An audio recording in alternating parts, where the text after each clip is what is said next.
star. Every day I rock hard. I'm a motherfucking rock star.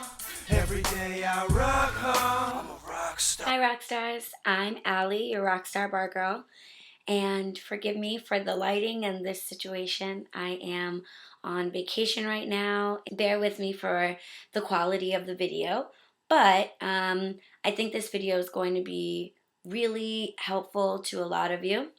I have gotten a lot of questions lately about interviews, so I thought I would do a good comprehensive interview video. I seem to always be doing these job search videos right around the time that I myself am job searching. So all of these things are really fresh in my mind and super relevant to what I'm going through right now. So they help me and I hope they'll help you. These are basically the 10 things that will help you nail your interview. If you pay attention to these 10 things, and you should have a great interview every single time. And even if you don't get the job, you should do a great job at the interview and make a really good impression. So the first step in acing your interview is to, number one, do your research. Really important. I would not ever recommend walking into an interview blindly. You need to know a little bit about the location, the type of venue, and the type of bartenders that they're looking for. So once you know what location, all you've got to do is go in Google, pull up their website, and you want to look at things like the type of environment. Is it casual or high-end? Is it a sports-based bar? Perhaps it's a pool hall and it has some type of a theme.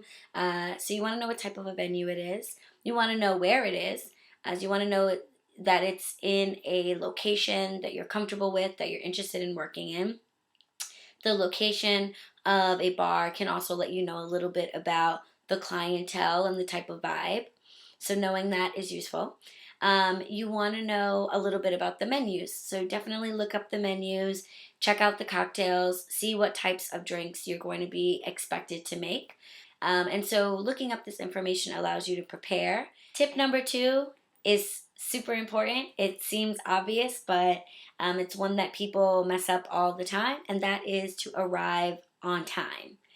Very, very important. Absolutely make sure that you are on time for your interview, because you might actually not get to interview if you're not. And researching the location, knowing exactly where it is, how long it's going to take you to drive there, or where it is in relation to mass transit is going to help you with that. Tip number 3 is to bring copies of your resume. Even if you sent your resume ahead of time or you sent it along in response to a job ad, you should bring a copy with you. It's just common that managers sit down for interviews without actual physical copies of the resumes. I don't know why. As a manager, whenever I'm going into an interview, I print out the resume because I just want to have it. But I would say 80% of the time when I go to an interview, the manager does not have a copy and would like me to give them a hard copy for them to take notes on or to look over.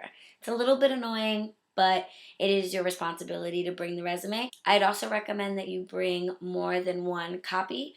And I would also recommend that you bring along a copy of your references. Tip number 4 is to prepare to complete job applications, especially if you're going in for what is called an open call.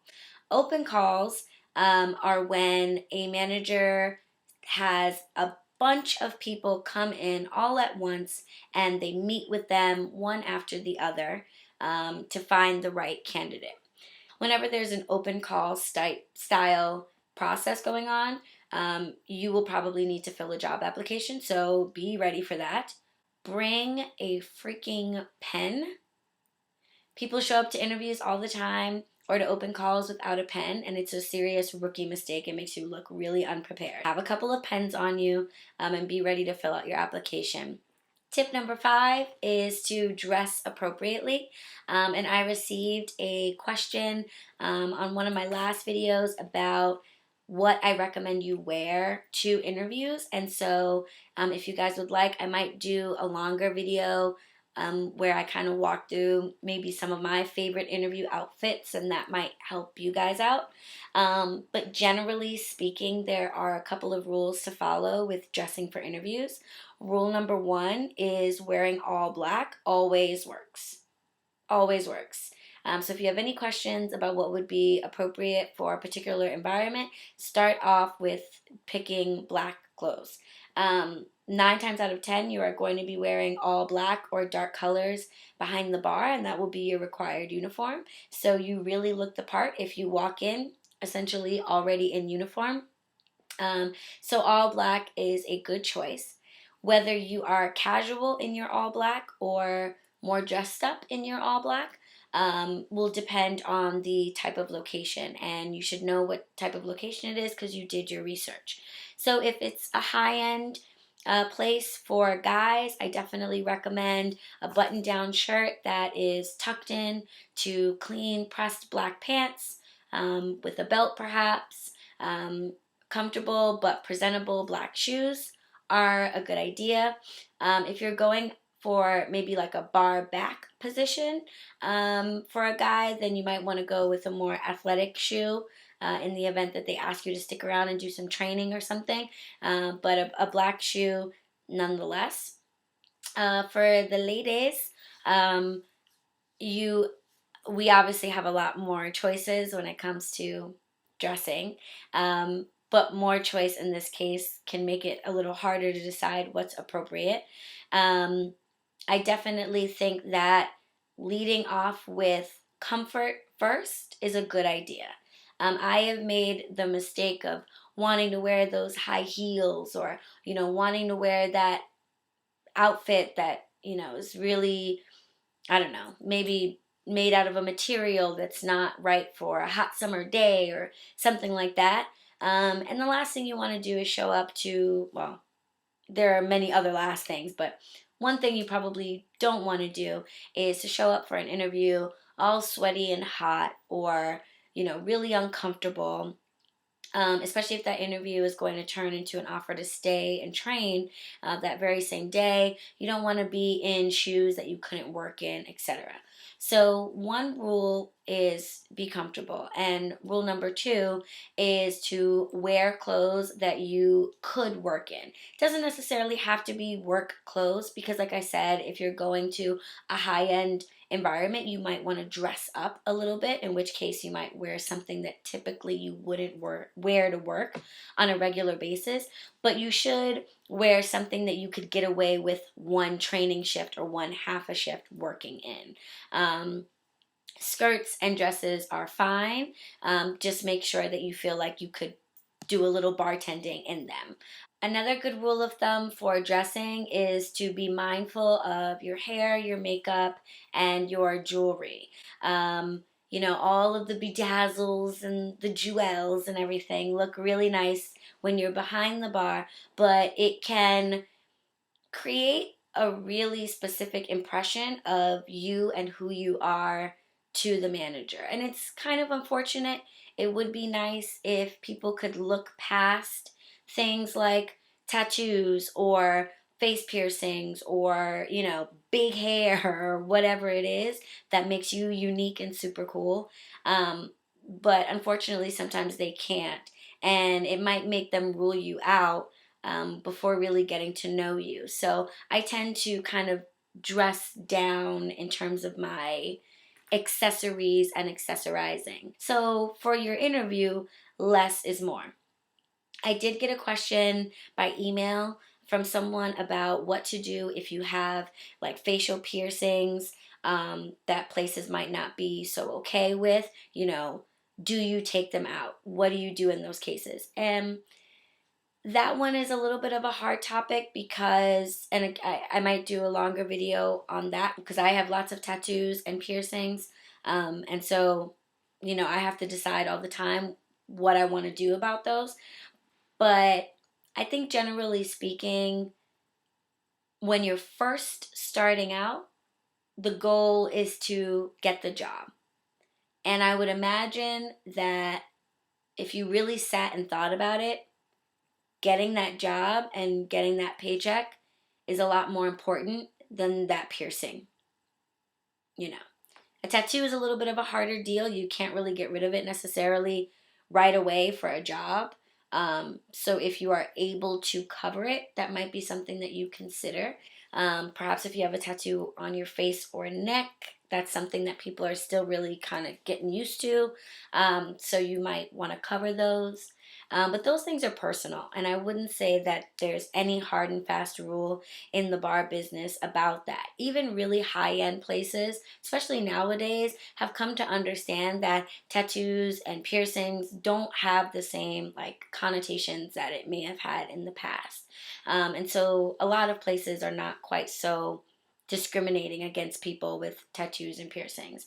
And the same is the case for hair, especially for like colored hair. I love coloring my hair, as you guys know. And um, that is something that I have to take into consideration when I'm interviewing. Sometimes I've got bright purple hair, and that might not work for certain places. So, whether or not you want to change those things or hide those things for getting a job is really up to you. But I definitely would say that if you're starting out, you want to give yourself as many advantages as possible and as few obstacles as possible. If you can tone it down, take it out, or cover it up, you might want to do that. Tip number 6 is to have a cohesive understanding of your work history and be able to explain it, including any gaps in work history. So, when the manager looks at your resume, they're also going to be looking at the dates where you've worked. And if you have some work history on there, then it should basically kind of tell a story, and you should know it. So before an interview, I like to sit there and kind of make sure that what my resume says makes sense to me and I could explain it to somebody. Um, that's even more so the case when it comes to gaps in your work history. If you've taken time off for school, if you were unemployed and couldn't find work, if you got married, had a child, moved to different states, etc. You want to explain what happened. Maybe you were in jail. Shit, things happen. But be ready to explain not only your work history, but also any spaces in your work history.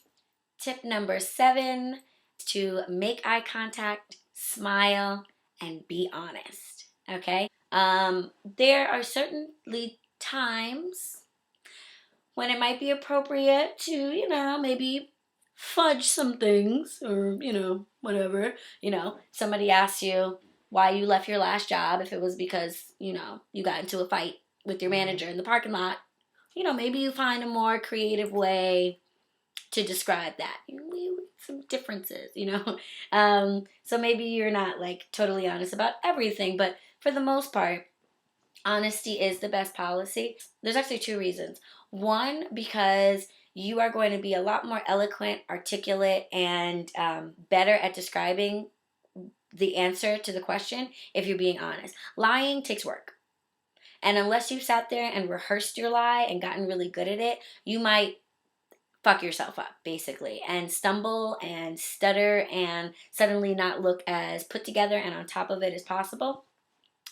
So being honest allows you to just kind of relax and be easy and have a conversation with the person interviewing you, which is what they want.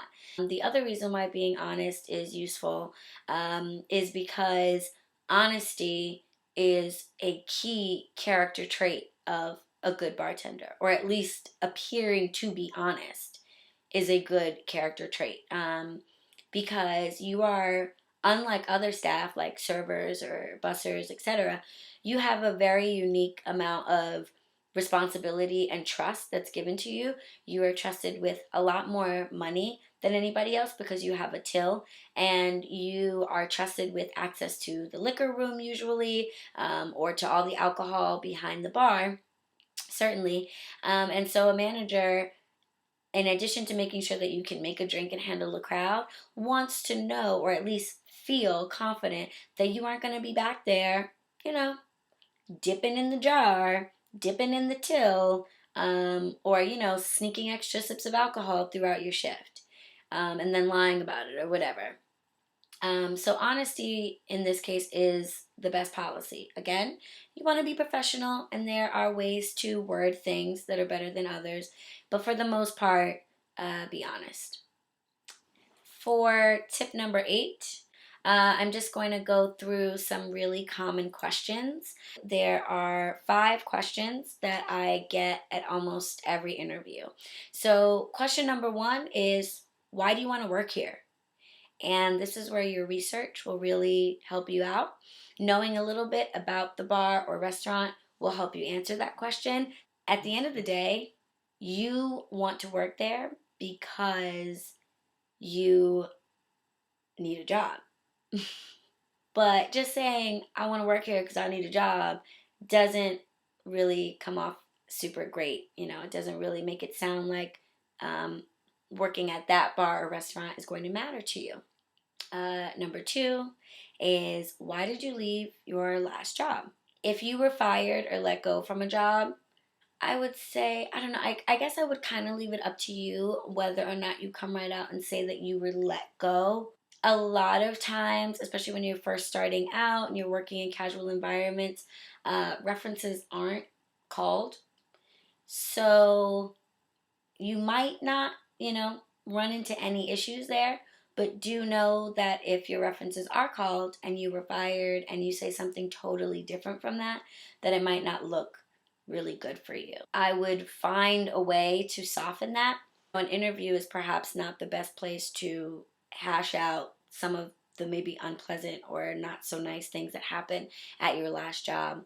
The next common question are your pay expectations. It's a good idea to have an idea of how much money you would like to make or that you need to make. Be honest, but it's also important to be realistic. So you need to know a little bit about your industry, know a little bit about what people stand to make. Generally speaking, as a new bartender starting out, $150 a shift is a good place to start pretty much anywhere you work for an evening shift during the week.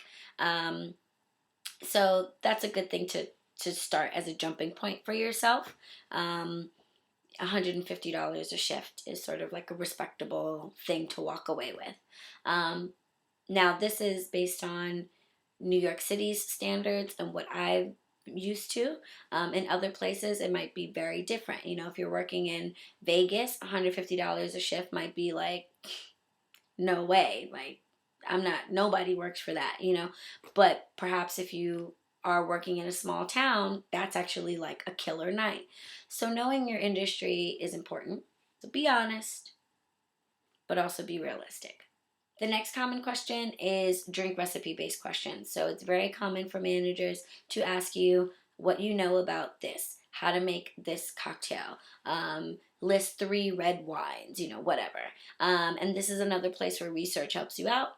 If you know the type of environment, then you will probably have a general idea of the types of drinks that you're going to be expected to either make or pour, and you can brush up a little bit on those things so you're ready. And of course, always, always, always have an answer for how to make an old fashioned. Just do. Whether you think they make old fashions there or not, always have an old fashioned recipe. Okay? And then finally, availability. So that's super important. Your manager is always going to ask you about availability. It shouldn't be something that you sit there and have to think about. You should be ready. You should be ready to let them know how many days a week you can work, what days you are available, how soon you can start either training or start your job, and whether or not you have any major vacations or requirements, jury duty, whatever, coming up in the immediate future. Let them know that right away. Tip number 9 is to have questions. At the end of almost every interview I've ever had, the last question from the interviewer is, do you have any questions for me? The honest truth is sometimes you really don't. So it's good to come in there with a couple of questions that you always ask. So that might be things like, what is the next step in this process? Is there a second round of interviews? What is the typical uniform? What do you expect us to wear? When were you expecting to start people? Like, what is the start date that you'd like? So these are some things that you can um, prepare yourself to ask at the end. And the reason why you want to have a question for the interviewer at the end, even if there isn't really anything else you need to know, is just because that makes you seem really engaged in the conversation and really interested in the job. And finally, number 10 is to follow up. Follow up. It's so important, especially when you went on an open call and that interviewer might have met with like 20 different people and they're trying to keep them all straight in their head, like, oh wait, was this the guy that da da da da? So my recommendation for following up is to do it, I would say, between 2 days and 7 days. If you haven't heard anything yet, you want to reach out by email or phone. You don't want to call and be like, did I get the job? Because if you'd gotten the job, you would have already been called. But the point of following up is just to let the interviewer know that you are still interested in the position, that you're still available, and offer to give them any additional materials that they might need. Maybe you didn't. So that was a lot, and I'm going to cut this video down and try to make it, as short and concise as possible so it's not super long and boring. But the interview process is really the most important part, right? Because you sent out your resume and you got called for an interview. So your resume already shows your skill set and your work experience. The fact that you got called in for an interview means that the interviewer thinks that you have the right qualifications and work experience. That's already a given. Now you've got to go in there and kind of just wrap it up, just win them over with your personality and your directness and your ability to talk about yourself and kind of sell yourself a little bit. If you can't sell yourself, then you can't sell a drink, right? So that's what they're looking for. To that end. So the interview process is really, really important. So I wanted to go through my whole shebang on all of the different steps along the way that can help you to nail that interview. So I really hope that these tips are super, super helpful. If you have any questions, of course, leave them down below. If you like this video, of course, give it a nice thumbs up. If you didn't like it, then, whatever. And of course, subscribe. Bye, Rockstars. I'm a rock star. Every day I rock hard. I'm a motherfucking rock star. Every day I rock hard. I'm a rock star.